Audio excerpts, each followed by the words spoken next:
మేము ఎప్పుడు బెటర్ ప్లేస్కి ఎందుకు వెళ్ళమంటామంటే జాబ్ గురించో లేదా ఇంకో దాని గురించి కాదండి.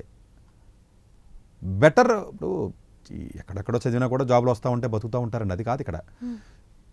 బెటర్ ప్లేస్లో ఎప్పుడైతే మీరు వెళ్ళారో మీకు తెలియకుండానే ఒక కొత్తగా ఒక 10 మంది పరిచయం అయ్యి కొత్త 10 ఆపర్చునిటీస్ మీకు తెలుస్తాయి కనీసం.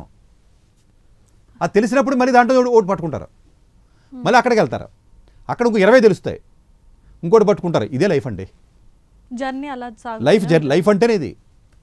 ఎవడో అనుకున్నట్టుగా గీత గీసేసి ప్రతి పేరెంట్ వాడు అనుకున్నట్టుగా లైఫ్ వెళ్ళలే, ఆడు మాత్రం ఆడు కొడుకు మాత్రం గీత గీసి వెళ్ళాలంటాడు. ఈ వీడియో విన్న ఏ పేరెంట్ కూడా ఆడు అనుకున్నట్టుగా గీత గీస్తే ఆడు రాలా, సందర్భం బట్టి సిచ్యువేషన్ బట్టి ఆపర్చునిటీ బట్టే వచ్చాడు. సో ఆపర్చునిటీ అన్న పదాన్ని బలంగా గుర్తుపెట్టుకోండి మీరు. ఆ ఆపర్చునిటీ బెటర్ ప్లేస్కి వెళ్తేనే ఆపర్చునిటీస్ తెలుస్తాయి, తెలిసినప్పుడు ముందుకు వెళ్తారో. చాలామంది తెలివిన బోల్డ్ మంది ఉన్నారండి, వాళ్ళకి ఆపర్చునిటీ రాక రోడ్ల మీద తిరుగుతున్నారు. హైదరాబాద్ రోడ్ల మీద బోల్డ్ మంది ఉంటారు. ఇప్పుడు మీరే మంచి టాలెంట్ ఉన్న వాళ్ళు అయ్యి ఉండొచ్చు, మీకు ఆపర్చునిటీ లేకపోతే ఏం చేస్తారు? నోరు మూసుకుని ఇక్కడే కూర్చుంటారు. అంతే సార్, అది రియాలిటీ. అది ఫ్యాక్ట్.